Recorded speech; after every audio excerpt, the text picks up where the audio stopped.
also on a subcommittee for transport. So that involves quite a lot of, so it's mostly been on Teams. We had a face-to-face a couple of weeks ago, which was good. And but there's quite a lot of work involved in that. And if anyone wants to know more about the options for getting involved with the Towns Fund, then speak to me and I'll put you in touch with Martha or whoever. There's lots of subgroups, so we could get our fingers in a few pies if possible. Otherwise, what we're doing, just trying to keep in touch with our local councillors, 3 of whom are here tonight. We've got Jane, George and Lewis. And I have Andy, and Andy Jones is on Teams, thank you. So I've been keeping in regular touch with them, be it phone calls or quick coffee, whatever, and just touching base. And as I say, delighted now we're back meeting in real. We have Barry here with the berry on, who's our very long-standing treasurer, and I want to say a special thanks to him because without his perseverance on being the treasurer or being in the background, it's absolutely necessary for the group to continue. And Harry has now swapped his hat. I think he's stepped down from the neighbourhood plan chair and he's coming back on board with the forum. So him and I will be jointly running the forum. I suspect Harry might be doing a bit more than me because unfortunately I've not been 2 hours today. So, but both of us, as you know, we're quite available through social media. I don't tend to use the phone much, but if you want my phone number for a specific reason, I'm happy to give it to you. So thank you very much for keeping the forum going. We started the forum. Perhaps,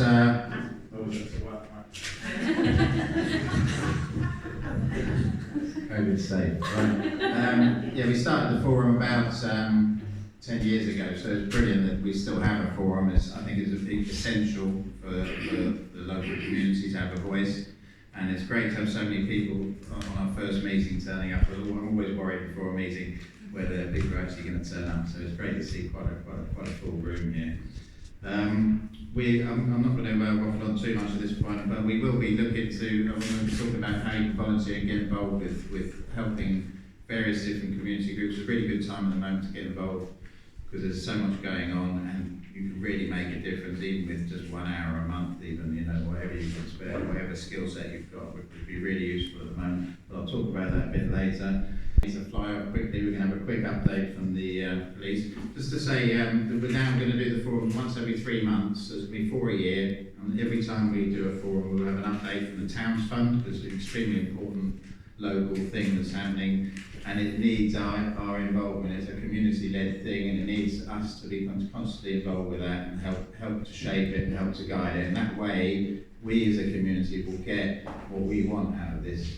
Otherwise things will get lost. We have to really take ownership of what's going on. So it's really important to come to the forums and to take part in that. So every 3 months we'll be having a forum meeting.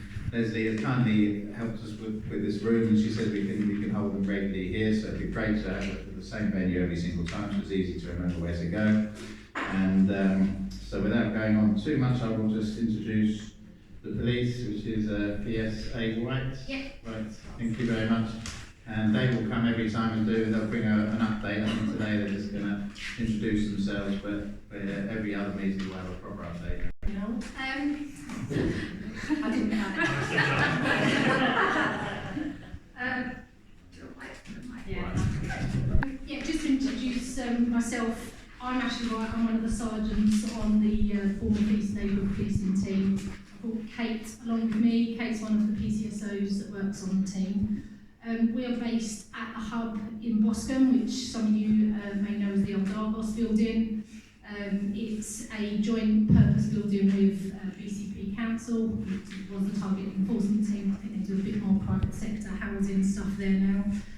So I cover the area of Boscombe, Westward, East Cliff and Springbourne, and there is a second Sergeant, Paul Squires, who can't be here tonight and sends his apologies, and he covers Tupton, Little Down, Folkestone and Southbourne. Each sergeant has a number of PCSOs, and we also have community safety accredited officers, which are the CSAS officers that some of you might see walking around in Boscombe precinct. We are contactable via social media, email, 101. I don't have much of an update to give you, but like Harry said, going forward, I think we'll get something a bit prepared, and if there's anything in particular that people want to know from us, then whoever's arranging it can just give us some advance warning and we can prepare something for you. So we will stay for as long as we can, depending sort of on jobs and stuff we might have to shoot off. If there is any questions, happy to take some now. If there isn't, I'm happy if someone takes my email address, they can contact me after. Yeah, over to you really. I do like silence, so. Sorry, if I may ask on behalf of a lot of residents, how is the efforts going for scooter use on the pavements? I see what you're facing. It's an often asked question. Yes, but it it'd be is. very useful to pass back to the residents as regards what police action is being taken. We are, I don't know whether some of you do follow our social media, but we have done some days of actions whereby we have targeted the use of e-scooters. We've handed out little leaflets. We've had to previously give a warning to someone that is riding a scooter before we could take any action. We've also done quite a lot of education with some of these shops that are selling them. And obviously leading up to Christmas, I think a lot of people will go out and buy them. So there is a big push leading up to Christmas just to make sure that people are aware of the law and legislation. I am pleased to say that we are looking to take our first prosecution in Dorset. This month was the first time we're actually getting someone to court for the use of an e-scooter. So we know that they're a nightmare and they can be dangerous. They obviously, the BCP council ones, you know, they're Beryl bikes, yeah, the BCP scooters, but yeah, Beryl bikes. I was thinking bikes in my head, but we're not in London. Yeah, so they work really well, but the private scooters can be a menace for local residents. So I understand that it is difficult to try and catch people when they're on because they're gone before you can even catch up. But we are trying to educate people, and we will take action where we can. Can I ask a question? Yes. On that, where is it legal to ride these scooters? If you have a privately owned scooter, it's on private land. You can only use it on private land. On the road or No. on the pavement at all then? No. What's the difference between those and the barrel bikes? Because the Beryl bikes you can use and the Beryl scooters you can use, it's just the electric scooters that are privately owned, because they're like a mechanically propelled vehicle. You should have a driving licence, insurance. And the barrel bikes have? The Beryl bikes, no, the Beryl bikes are fine, you can use the bikes anyway. Oh, the bikes? The bikes. So The they've bikes. got scooters It's the as well, haven't scooters, they? yeah. So the e-scooters that people go and buy from Halfords and many other places, not just Halfords. They're not licensed. You need a driving licence and you need insurance to use it on the road. Oh, so, sorry, Ash, they are then legal on the road? No, because no, they're not. Because no one will. Yeah, you can't get. There is no one that will supply that insurance. Okay. And I think the reason that the barrel ones are legal, if you like, are because they are trackable and they're governed in some cases to be Yes. slower. Yeah. There's things, they're controlled. Yes, and in order to sign up to Beryl bikes, you have to have a driving licence and stuff. Yeah. Hi. Travellers read recently that the law has now changed and the police and councils have new powers. The trespass is now a criminal offence and they can be dealt with. Yeah, I'm not going to quote any legislation on that hasn't been passed down to me and my team yet. If it is going through, I wouldn't see it. I wouldn't want to tell you the exact I think it has gone. the exact legislation, but I know that something has been sort of discussed. But I couldn't stand here and give you false information. That's something that I can get back to you on, but I don't think it's been passed all the way through yet. I don't know if the councillor's aware of any new legislation. No. It's not something which we necessarily get involved in. As councillors, obviously, we receive a communication from a resident concerned about encampments or, travelling communities, then we'll pass that on to the appropriate council department. What I would feedback is that the council is very swift to acknowledge any of those reports, literally within the space of hours. And they are very well briefed on what the regulations are. As regards the perspective of how the local authority will approach the encampments, I think that Sergeant Ash says something which still needs, Sergeant White says that's something which will need to still be decided, and a policy will be formed. May I just have another request from the residents? I know they're not always fully attended as we might do, but one of the things which I really have enjoyed from the PCSOs this side and the Campbell is those impromptu sort of meet and greets where you put a date down. The street corner meetings. So street corner meetings, I think they're very much appreciated. Here anyway, I think it's always very important, and obviously sometimes things get people get very panicked about things and they really want to ask questions about certain topics. So do let us know. Over the 10 years, we've followed thousands of action points with the council. We used to have a meeting every single week. In fact, I used to probably do about 3 meetings a week at one point. We were very, very busy. The first couple of meetings we did 150 action points. So yes, please feed into us, and we will pursue those. Have you got those questions come through? No, Andy's taking forever. And also one of the it's all, I'm really a believer in community. One of the big community successes is that we had announced at the big meeting we had, the 4 meetings together as well, and it's great to see it finally happen, because it's been going on and on. The train companies have promised to do it, and they've sort of not happened. So that's one of the shows the power of community and shows what we can really achieve. We did our neighbourhood plan as well as a 5-year thing. That was just as people said to me, it couldn't be done in Boscombe, but we did it. And Boscombe has a really strong community. I'm always surprised how strong the community is in Boscombe. I think it is actually stronger than a lot of the other areas. And the Boscombe Forum meetings were some of the busiest, I think the busiest forum meetings in the whole of the conurbation. Okay, so I'm going to, have you got a question? Yeah. All right. So Ash, there's a lot continued complaints about the amount of graffiti in Woodland Walk. Although a difficult issue to resolve, what is being done about this? It's an issue that he's raised before. Yeah, I think did you say graffiti? Yeah. It is difficult. It's difficult to catch because a lot of these people do it in hours of darkness and sort of duck and dive in between the bushes. It is well patrolled Woodland Walk, but I would suggest if anyone does have any information or knows anyone that is doing it, obviously let us know. And then if there is graffiti put up, you can report it online to the council, and if it's on certain places, I'm not sure about private property, but the council do have a team that come out and remove that quite quickly.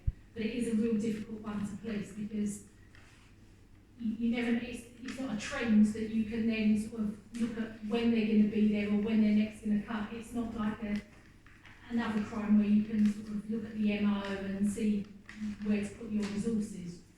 But yeah, it's a difficult one. Very a bit buggy. They should come up with a set of names though. They should. Bit buggy. Yeah, can I just mention, referring to Woodland Walk and back to the Towns Fund, there has been work, survey work, to survey what is required in Woodland Walk, involved with the transport infrastructure of the area, deep cleaning of it. I've been putting my hand up for some adequate rest seats, and personally, I find it's too long a length for me to walk comfortably, and so there's discussion in place about that, and it is part of the remit of the Towns Fund. Yeah, one of the projects. Would that include maybe looking at CCTV along there as well? That's what Andy's just asked actually. Yeah, because I think if you're going to put a seat in that, and at the night time, I don't know what the lighting can be individual. So you I saw Martha making a quick note about that CCTV. Fantastic. That shows something happening. But I would like to welcome Martha to come up and talk about the town fund. Martha Cavell, she helps us do the neighbourhood plan, but she's the lead on the project. Come on, Martha.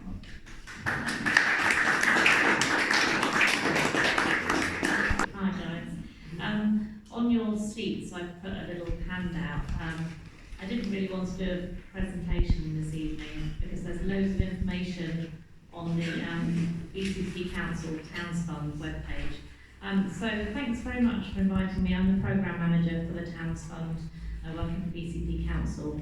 And the Towns Fund is overseen by our Towns Fund Board, which is really well represented tonight. So I'm going to just embarrass them by asking them to just say what they do on the board. So I'll start with Leslie. Say hello. Hi everyone, I'm Vice Chancellor here at ACC University College, and obviously part of the Boscombe Towns Fund Strategic Board.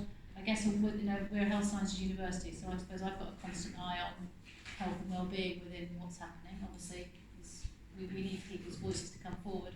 But I guess from the education and health side, I'm very interested. But also, obviously, we're part of the community. So actually, we can contribute to that in terms of helping to develop it, which is what tonight's going to be about too. To us, to make sure that you feel comfortable coming here, and that we're increasingly just totally integrated in what's going on. So, and on the back of that, you're all very welcome.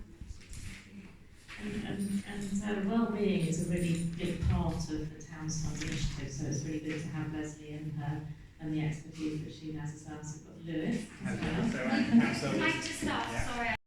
So I represent Boscombe West on BCP Council, so I'm on the Towns Fund Management Board as one of the ward councils that represents the area where most of the master plan work is going on. And you're also on working groups. So Arts and Culture. Yeah. Arts and Culture working group, and Leslie is on the Skills and Employment working on board, and Morrison. Yeah, I'm on the board. I'm representing the community. I represent the neighbourhood plan group, and I represent the Boscombe Community Benefits and Boscombe Post and Community Benefit Society, which is a land trust. We're trying to do our first community-owned housing, and I sit on the Arts and Culture group and the Master Plan group. Yeah. Yes. So yes, and that's me. Good evening everyone, my name is Darren Mooney. I am the Creative Director of the Brand Communications Company. It's been in Boston for just under 20 years now. So I kind of consider myself part of the community, and I just moved into the area as well. So and I'm on the board to represent the kind of creative side of businesses within the area, and to make sure that the board itself is looking at things creatively and different. I'm also on the working skills group. Yeah, thanks. I wasn't going to go through the Towns Fund in a lot of detail because hopefully you've got a bit of a flavour here. I will go. I'll just highlight where we are with things. So we were offered just over 18 months ago to bid for £25 million of government funding due to the levels of declaration within the wards of Boscombe West and Boscombe East. And we have been allocated 21.7 million. It sounds like a huge amount of money, but we have a very ambitious board that wants to deliver 10 projects. So at present we are very busy preparing business cases for each of those, and we have to submit those to the government, the Department of Levelling Up, Housing and Communities. We have to submit by next March. So you'll see from the timelines on the back that actually you may be thinking that's a lot of money and I can't see where any of it's being spent. But we have had a little bit of booster funding, not a little bit, we had £1 million extra given to us a year ago, but we had about 3 months to spend. So we have started our digital infrastructure and put in ducting all the way from Lansdowne to Folkestone Station. And we have a lot of 5G cabling that's gone in as well as part of that. And that's part of the essential infrastructure that will support some of our projects. We've done some quite nice little things like the festoon lighting on the high street that's looking really nice at the moment, dark evenings, some planting, cleaning up, the murals on the walls as well. Graffiti wall, great idea, we should have thought about that because, why not? That sounds really good. So we've we've done a bit already, but we've got a long way to go, and we've got to also get in match funding, because it does sound like a lot of money, but actually got a lot of big challenges ahead. We are governed, as I said, by the Towns Fund Strategic Board, but the accountable body who holds the money and delivers the project is BCP Council. So we are working in partnership with the community on projects, how I want to do that is very much looking at each project and how we can deliver that to the maximum benefit of people, and that's about communication, engagement, and also making sure that the projects fit with what's actually needed. Two of the major projects are the Master Plan and the Royal Arcade project, and the Master Plan is probably something that will be most of interest to people because it's more tangible, and it's really good to see here that we've got the Village Hall guys. They're going to talk to you shortly about that. But the Master Plan is going to include a Village Hall, and that project has very much come out of the neighbourhood plan and some long-standing work that's been done by the community and said that that's wanted. So we're working really hard to get the funding together and to make that ambition real and to be within the first phase of the master plan. It's not easy for us to get this money, and it's going to be a long road, but it's great to see that people are stepping up to the challenge within the community. So in terms of engagement and moving forwards, we've got a management team that we'll be setting up, and we are opening an office in the old Cafe Nero in the Royal Arcade from January. And it's a small team, and we're hoping to be open to the public 1 to 2 days a week, people to be able to drop in and to have some sessions within there relating to particular projects. So we're going to be having some workshops for people. We talked about this yesterday with Harry and some of the guys about the master plan, to get people looking at drawings, scribbling on drawings and doing some fun stuff. So we do want us to carry on really where we left off with the neighbourhood plan, if you like, and using what we know already to take us further into more detailed work as well. But it is, it's really important to get a lot of input into all of the projects, and constantly working on how we can do that using other means, not just meetings, but social media, online stuff from the neighbourhood plan work that we've used Facebook really effectively to get feedback, so it's something we need to do as well.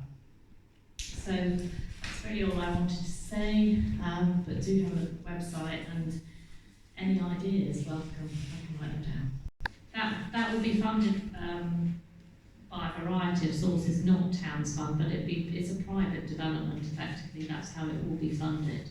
There's a significant number of homes within it, it's about 400 homes within that proposal.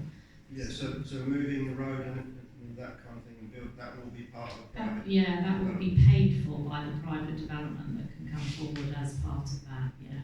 Okay, and will there be, or has there been an environmental impact report? There will be, and all of that work is being done now to look at all that to see whether it's feasible at all in terms of the environmental impact. So have contracts been issued for this? No, they haven't, no. We're looking, what we're doing at the moment as part of phase 1 is looking at some very big questions about car parking, movements, how people should be getting into Boscombe, getting around Boscombe, and we're looking at some movement studies of what we think the area needs. And it's only when we can get to the bottom of those questions to make sure there's not going to be too much traffic jams, there's going to be enough cycle parking, etc., that we can then start to even think about what we do with the Sovereign Centre site.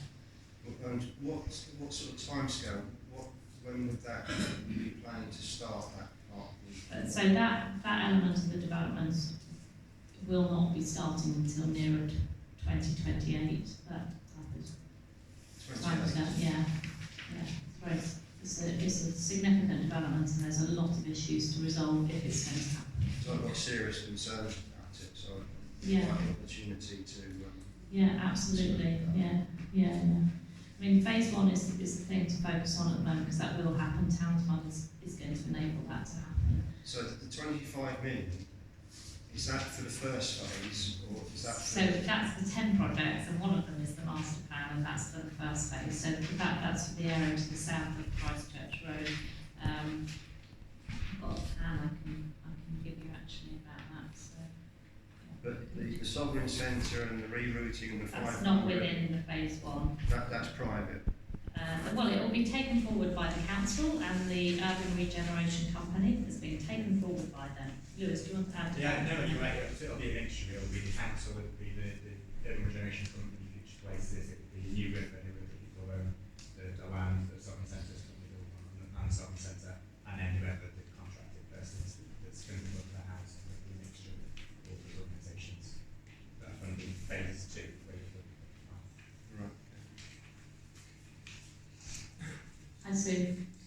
And somewhere in here there will be community growing and fruit and nut trees and medicinal herbs in light of the climate emergency that's being discussed now. Yeah, so there's a proposed park within phase 1. We're just looking at the size of that and how it can be a meaningful open space, absolutely. But a really important part of it is making the best use of our brownfield land as well, so that we don't have to travel outside the area as well, so sustainable form of development, quite high density stuff. We're looking at about 4 stories on Hawkwood Road, that kind of level of housing. And growing things on the side of houses, of course. Yeah. Vertical growing. Because Yeah. we are going to need to have to feed ourselves, folks. I'm sorry. The government are not telling us the truth, and well being the lady will know that we're not being told the truth about the climate emergency. We don't have till 2050. We've only got a couple of years. We're carboned out, and they're not telling us the truth.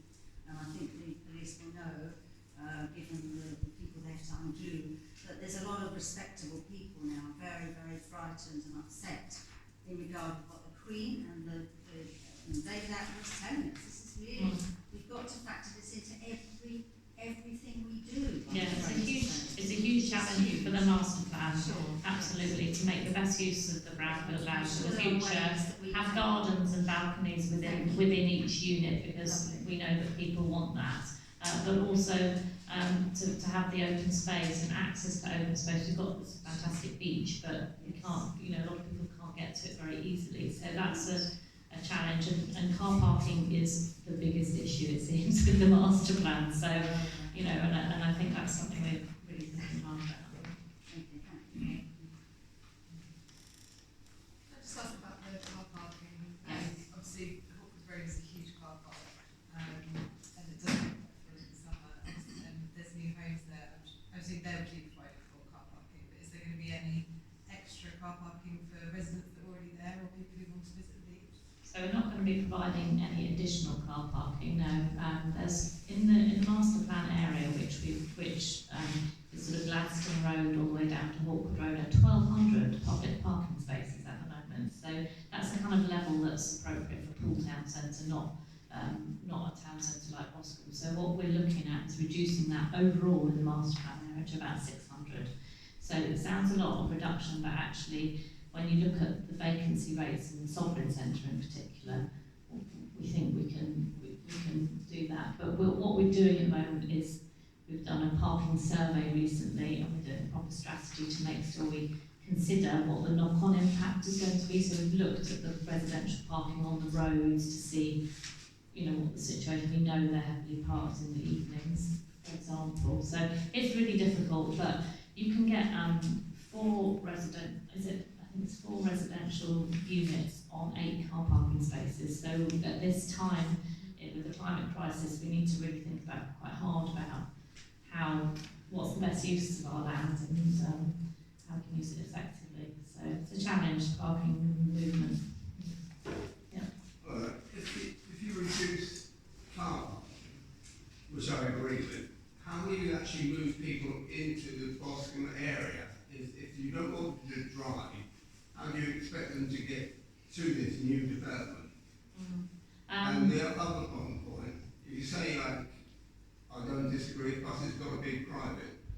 How many electric buses do you think we'll have in another 10 years? I don't know, I hope they're all electric, don't you? Some of the ones that go up on this road are actually from still 2000. That's 20 years old, and they're private. Yeah, it's terrible. More and all the rest of them, don't they pollute? terrible. the cost of replacing the buses. You've got to look at the cost of replacing the buses though. Why? Because it's So actually... you can run a bus into the ground, electric cars are out, but you will still have in 2030, you will still have diesel bus. Yeah. Pollutant, wonderful. Electric vehicles come with their own What's the alternative? No alternative? I didn't make Hydrogen fuel cell buses. I think buses have got a massive place, haven't they, in BTP area. I mean, I use them. And trains. Yeah, I mean, if they're convenient for where you're going. Folkestone railway station. Yeah. Why ever couldn't we just have Boscombe railway station in Folkestone? Don't start that, don't open that pot. There is a sign somewhere, I've seen it, which says Boscombe Station, so yes. So to answer your question, how are people going to get into the town centre? I mean, obviously we're looking at a mixture of modes. So the local transport project is about 4 projects. It's about improving the interchange at Folkestone Station. So the council through the Future Places initiative is committed to the lift there. To the interchange. So, so the new bus route is going to help with, you know, the new buses. Boscombe Pier. No, we're going to the town centre as well on the way. So we've already got existing buses. We're looking at a new, much better cycle connection along Christchurch Road as well, and to make walking a lot more safe, better lit, CCTV and that kind of thing as well. So we're looking at all different modes and how we can improve that. So how did anybody get here today? They all walked. Yeah, I walked. How did you get here? So put up with how did you walk then today? There we are. Less than half. And how far did we walk? Miles. And what we found from Boscombe, it is a local centre, and actually we've looked at how much people spend. The biggest spenders in local centres are actually people that have walked or cycled there, because people, well, as soon as they get in their car, they tend to go to other centres, yes, so that's... So what figures are you quoting? Well, it's... I can't remember off the top of my head. Off the top of your head? I can't remember off the top of my head, but you've been looking at it as well, haven't you, Wesley? What was it called? Research? On the spot, sorry. Yeah.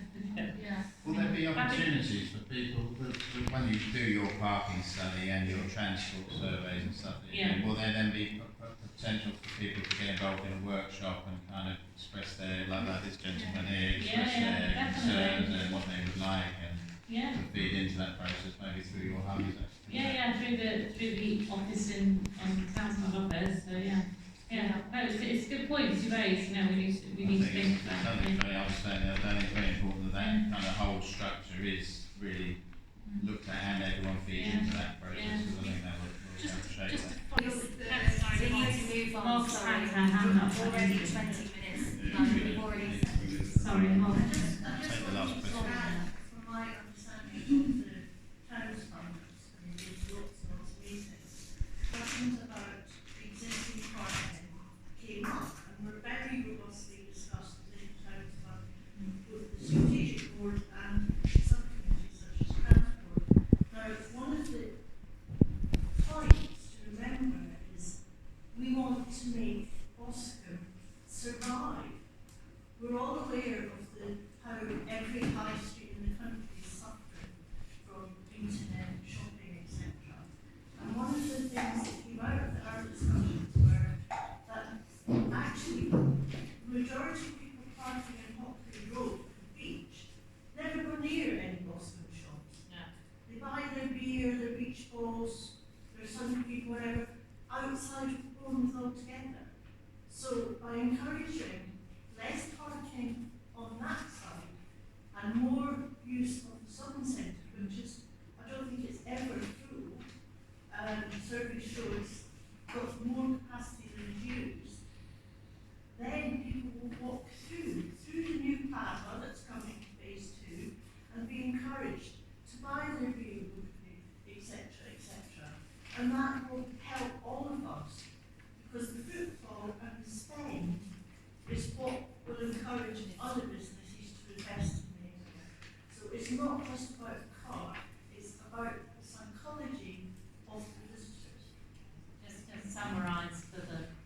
Zoom. It's about the psychology of them. Thanks. Yeah, we're 20 minutes over, so we need to... Yeah, we're getting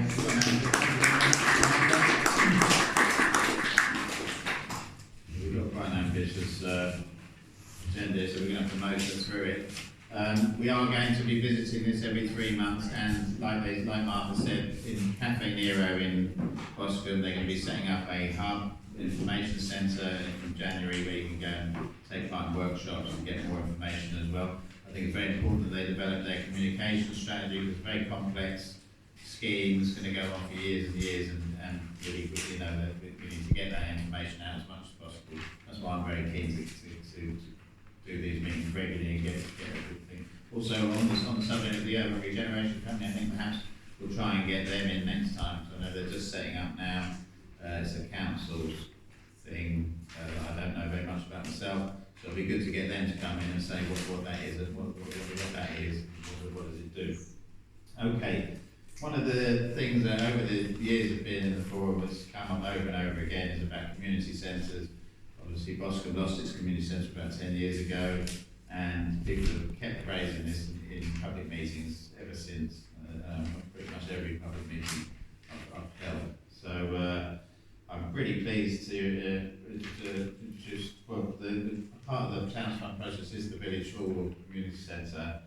And there has been some local people forming a committee, and we'd really like people to get involved. Anyone who's very interested in community spaces and how wants to get involved, particularly in being maybe a trustee or part of a working group, they could perhaps talk to Richard or Rob afterwards and get involved. But I'm going to introduce Richard Smith, who is going to just briefly talk about where we're at the moment with the Village Hall.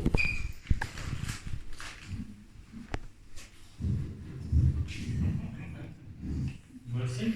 So, hi there. I'm Richard Smith, and I was volunteered a couple of months ago by Rob to work with everybody to try and set up a community centre.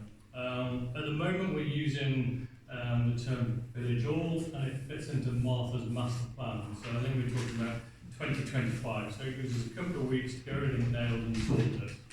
So essentially, Rob and I have got two different ideas. We like the community centre model.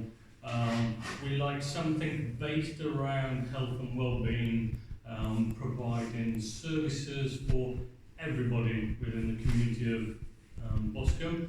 So those that probably feel isolated from the services that we provide at the moment, all the way through to wealthy individuals who want to come and spend some money in a lovely community centre. So what are we talking about? So we're talking about a building. It's mentioned in your master plan, so we're quite excited about that. I went and had a look at the site yesterday, which was really exciting. I think there's people that we can work with to understand more about the services that we can provide out to them, because let's be honest, if you want it to do things, it's got to generate money. From that money, it can then provide more services. So I'll come from quite a charity background, but my concept is to make money so that we can deliver more services. So essentially, what do I want? I want people over the next couple of months, young people, old people, medium people, anybody to come and join the committee. Essentially, we will create a group, we will legally register ourselves, and then we will start forming ideas. We will then write a business plan. We will then generate some money, and we will then fit out this building. I think we can. There was a questionnaire on the Facebook group about what people want to see. So we've already started to hear what people are interested in. That's everything from a health and well-being aspect to a kitchen that can support the community, run by the community, all the way through to rooftop gardens, because we're going to be on top of a 4-storey building, all the way through to a big space that the community can hire out, as well as small spaces. So, reiterate, I don't want you to form a queue now, because we're all going to go home in a bit, but pester me on Facebook or pester the Facebook groups and say that you want to volunteer to get involved in the community centre. Before Christmas, I will create an organisation. Those people that want to be involved will have the names on, and we'll create that. And we'll go from there. Is it your plan to set it up as a charity? Ultimately, yes. Because that you can attract further funding if you're a charity. Yeah, I don't know whether it's going to be a CIO or whether it's going to be a limited company with charitable purposes and registered, but ultimately it will be governed by the Charities Commission. So you'll need people to sign up as trustees and such? Yeah, so initially I want you to be members of the organisation, and then you'll get volunteered to become trustees. And then from there we'll set up committees, we'll utilise our skills, and we'll go from there. Yeah. So for the young people, amazing opportunity to put things on your CV. For the old people, amazing opportunity to give something back to the community. And for those in between, it's an amazing opportunity to be involved in. So it's a no-brainer for everybody. So form an orderly queue. Any other questions? What's involved in being a volunteer? So, if you want to be scared off, being a trustee of a charity has legal responsibilities. You can't cheat, steal, lie, etc., etc. But we wouldn't do that anyway. So where's the problem? To be a committee member, you just have to turn up, do what you're going to do, and then go home. Yeah, if you commit to doing something, let's follow it through, let's do it. Yeah, so, yeah, as much or as little How as you many want. hours? Anything from 1 hour a week to 100 hours a week. And somewhere in between will be for most people. Realistically, if you're a trustee and you're just providing governance of what we're doing, 1 hour every couple of months. If you want to get involved in fundraising and writing bids and actually being involved in the nitty gritty and doing things, then maybe 2.5 hours a week. Yeah, easy. So even those with full-time jobs can get involved. Yeah. Any other questions? What's the name of the Facebook group if people want to know? No, I don't know it off the top of my head. I'll just. Right. I think it is Village Village Hall. Hall. Village Hall. Like I said, I don't like the title Village Hall, but it's a work in progress, and we'll go from there. Rob, is there anything I missed out? No, you did a great job, Richard. Thank you so much. So in summary, Rob says I've done an amazing job, and he wants me to take a bow. Any other questions from anybody? How do we have, apart from just going on the Facebook page, how else do we get involved? Speak to me, speak to yourself, speak to Mog, they're all pointing towards me. Yeah?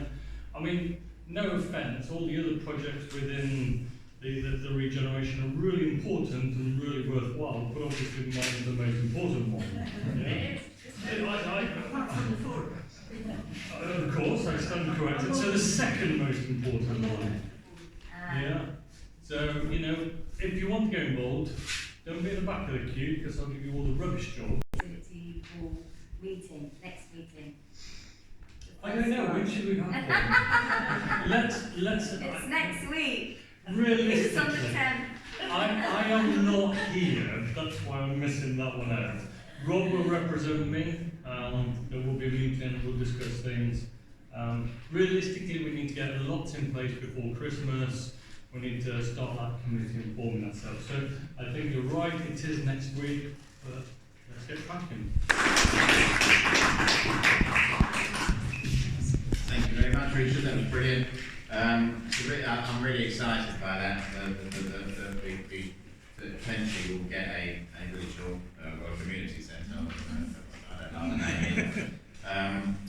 If anyone wants to come to that next meeting or wants to get involved, maybe see Tina afterwards and leave your email and we'll contact you. That'd be brilliant. So I'm going to rapidly move on.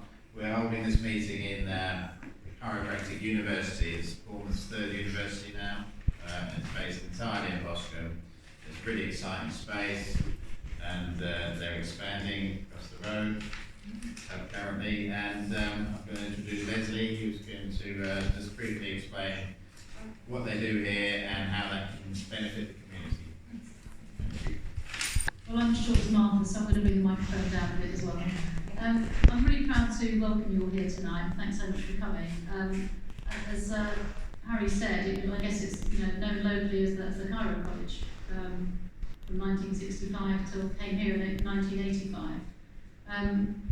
It changed its name and became a sort of fully registered university in 2018 to AECC University College. So we're trying, I guess, we're now a lot more than Cairo, so I suppose that's the whole thing. They even let a physio in, which is what my background is, so I guess I'm wreaking a bit of havoc amongst the group of Cairos. But yeah, we've expanded into not just sport and exercise sciences and clinical exercise, but also imaging, radiography, radiotherapy, we're about to start occupational therapy, speech and language therapy, which is the only sort of centre in the south for that, to be followed by podiatry and dietetics. And we've got a physio degree that's going into its second year. So as you can see, it's sort of expanding, it's not rapidly expanding. These things all take time to work through, but it does start to develop a much more coherent approach to support people in a kind of wraparound care way. And the big thing across the road that's going up that you may well have passed should be ready by next summer. What that's going to end up being, we're doing quite a bit in the primary school already, just to widen corridors, make it much more accessible as a space. And obviously we'll be expanding over into that space. But similar to the roots that this came from was actually at a time where chiropractic education didn't sort of fit in with the NHS, so they started a community clinic. And we have around 50,000 patient contacts a year going through the clinic behind us here, which is a lot of people passing through for largely a much reduced fee, because it's delivered mainly by students. And that's a model that we will continue to develop. So not only can we help to train the healthcare practitioners of the future in this space, but actually for people, we've actually got some some NHS services on site as well actually at the moment. But it means that we can make it more affordable. And around about a third of the care that we provide at the moment, we give away for free. So we really want to try and make a difference in the community. And as we then expand into these different services, that pattern will continue. We're speaking to the NHS about perhaps co-locating more services. We've got an MRI scanner at the back, we've got ultrasound scanners on site, an X-ray. So we carry quite a lot of NHS contracts already. So I'm really proud that we're doing this in the middle of Boscombe. What a fantastic opportunity, I hope, for the people in the community as well. We know that there's a bit of a rehab crisis nationally at the moment in the UK. No one's fault, it's just an area that we struggle to fund more of as time goes on, because acute care costs more and more and more and more and more. But actually, if I tell you the community physio service at the moment in Dorset has got 90 minutes per patient in total for their rehab once they leave hospital, I think it kind of shows you where the gaps are in the system. So that doesn't matter whether you've had a stroke or perhaps an orthopaedic problem or whatever. 90 minutes isn't much. It's not going to get you back to work. It's not going to get you back to where you need to get to. So we're not going to fill all of that gap, but we are working really closely with our partners in the NHS to see which bits of that we can take up.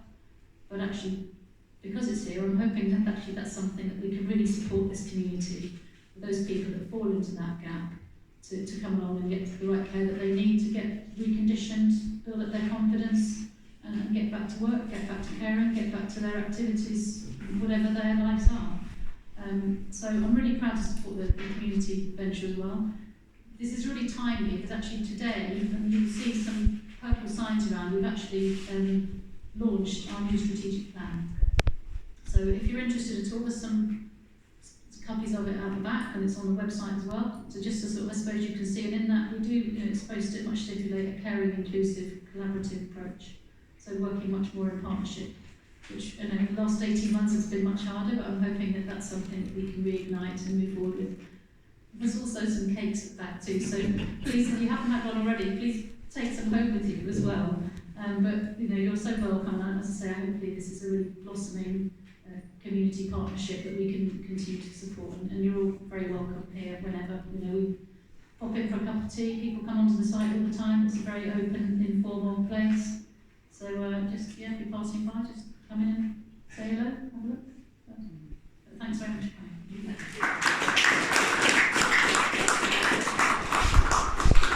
Thank you very much, Lizzie.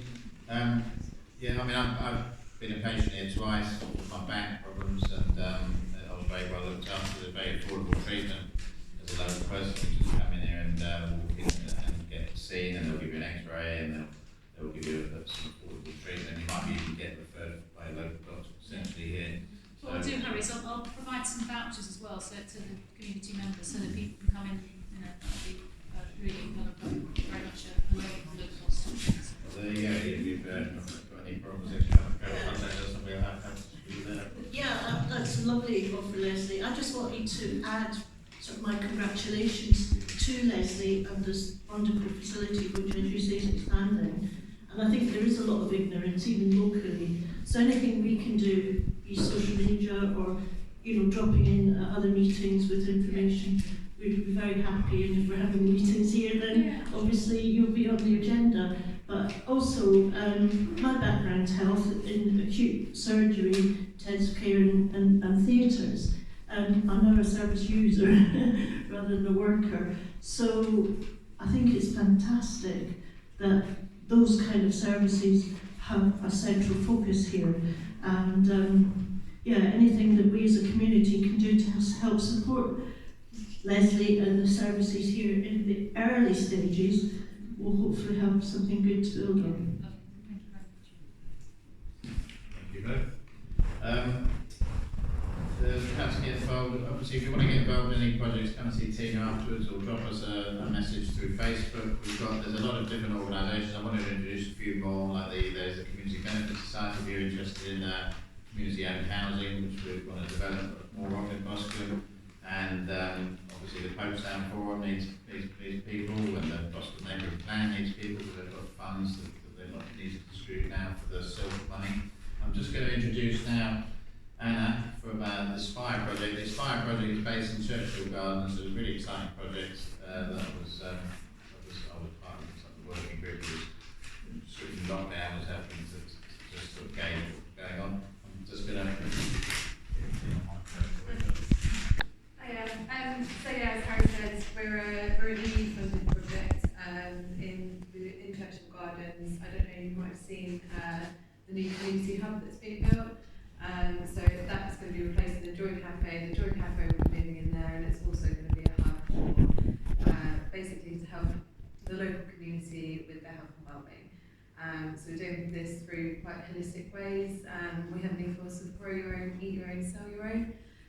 So obviously on a very basic level that starts as growing your own vegetables. So we put in 11 raised beds in Churchill Gardens that are going to be used for growing food for the community, and we're going to be running workshops there with Grounded Community, Secret Garden. I'm not sure if you know them, but they're a fantastic local charity. So it's all around helping people take ownership of their food and teaching people how to eat well. From that, our next part is eat your own, which obviously is eat your own veg. And then from there we're going to sell your own. So we want to try and create local opportunities for people to create their own businesses, to gain employment through new skills and things like that. So that's the kind of basic level. From the other side of things, we're looking at grow your own as growing yourself. So we're helping with upskilling people, learning new skills, gaining new everything, and then eat your own, as well as eating sort of your own vegetables and things like that. It's about what you consume. So the things that you do in your spare time and the people that you associate with, and creating this wider community links for people. And then Sell Your Own is about employability. So we're looking at helping people with their CV writing, job interview skills, and all that kind of thing. And the planning specifically is looking at two key factors, which are obesity and unemployment, as they've been identified as two sort of really problematic areas. But our overall aim is to make this a real community project. So everything that we do is open to absolutely everyone. We're using a kind of hub and spoke approach. So although we've got a hub in Churchill Gardens, we're working with a lot of local organisations to help signpost people in the right directions for sort of anything that could help them in those areas. So we're running a timetable with completely free activities in Churchill Gardens, all based around fitness. So we've got Zumba, we've got little small group personal training, we've got we have some Tai Chi, all kinds of things. We're running sort of cooking classes with the Friendly Food Club. We're working closely with grounded community to provide growing opportunities. We're working with Vita Nova to provide sort of, they're doing all much of Make Do and Mend, which is all about repairing clothes and learning new sewing skills. They've just made this lovely banner for Aspire. And another one called Care for Yourself, which is all about drama, and it's about sort of gaining self-esteem and making new friends and growing a community again. So yeah, I mean, we're always on the lookout for local organisations to partner with. Like I said, we've got the seed funding, and we really, really want to make it a sustainable project that can really feed into the local area, that will be able to carry on after Aspire is gone.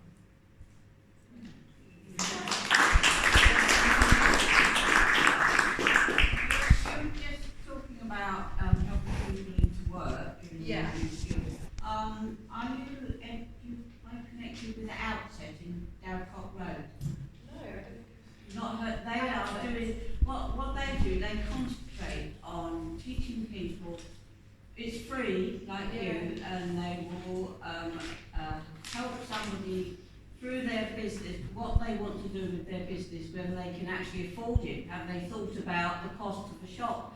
How they're going to pay for the rent? Will the things that they're going to be doing in the shop be worth, will they be able to earn enough to pay the rent? And sometimes people think, oh I can't do that after all. And others learn an awful lot of important things and have solicitors there. And I'm wondering whether perhaps you ought to contact them. Definitely, no, that sounds like exactly I know, an organisation we'd like to. you know Fellow Domestique yeah. they went through Outset. A A lot of yeah, the shops along Christchurch Road have used Outset. Did you say Darracott Road? Yeah. No, I've not come across Jane it. knows, don't you, Jane? Yeah. A programme that started. So we've been running the community Couch to 5K, is that what we're talking about? Yeah. And we have just had our first two graduates. One is George here, and another guy, Dudley, who have come. We started off running, so the Couch to 5K is an NHS programme. It's helping get people run, and it's 9 weeks, is it? I suppose we did it a bit longer, but I think we did it over 12 over weeks. 12 weeks, and it takes you on this really sort of, you start off running for 60 seconds, and then you walk for a minute, and then you do 60 seconds again, and myself, I've never run more than 60 seconds before in my life. Do they do t-shirts? They do t-shirts. Do we do t-shirts? T-shirts with I ran the 5K. They're in the making. We're putting out Team Boscombe. They are in the making. We've been talking about the t-shirts ever since the beginning of the run, but we still haven't managed to get them paid for and printed yet. But we're still on it, aren't we? We're on it, yeah. But I think you do a sponsored run. Yeah, we were thinking. So we've just finished our first sort of run of Couch 5K. We had done two sort of graduates, and you've just done a 5K, and Dudley's done a 5K as well, hasn't he? Yes, indeed. I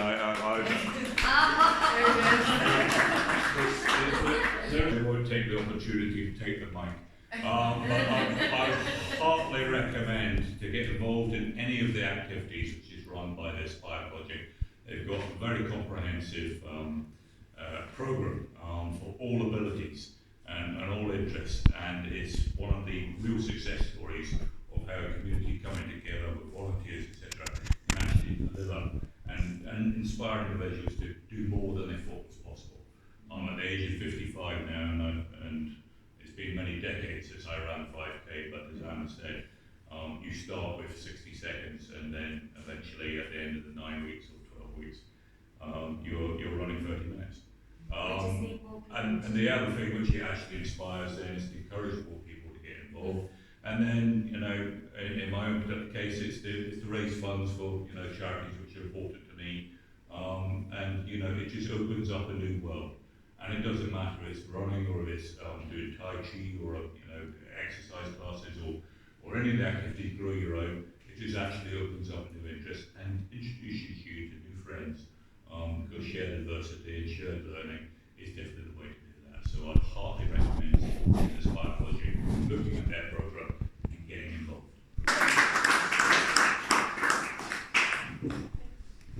Thank you very much. It's brilliant. Yeah, it's really really near the end of the meeting. It's great to end up on such a positive note.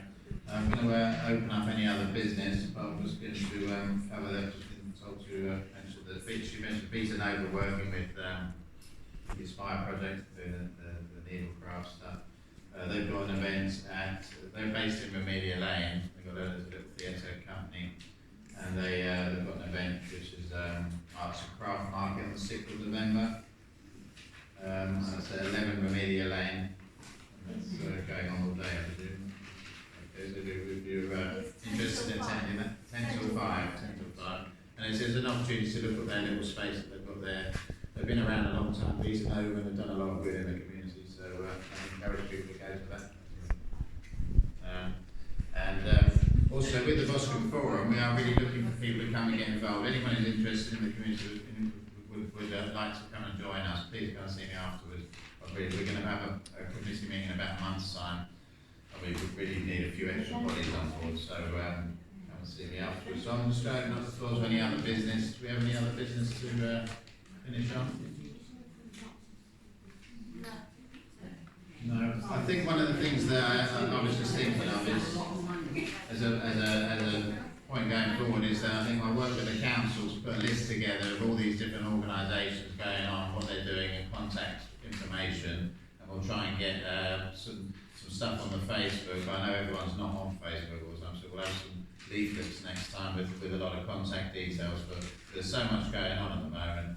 I think it's a little bit confusing about where to go and what to do. So we'll try and get that on Facebook as soon as we can. So an action point, try and just consolidate. And it could be a rolling list that we can add to. So if you know anyone else who's got community groups and they want to get a bit of attention out there and who they are and what they do, then tell them to contact us and we'll stick them on that list.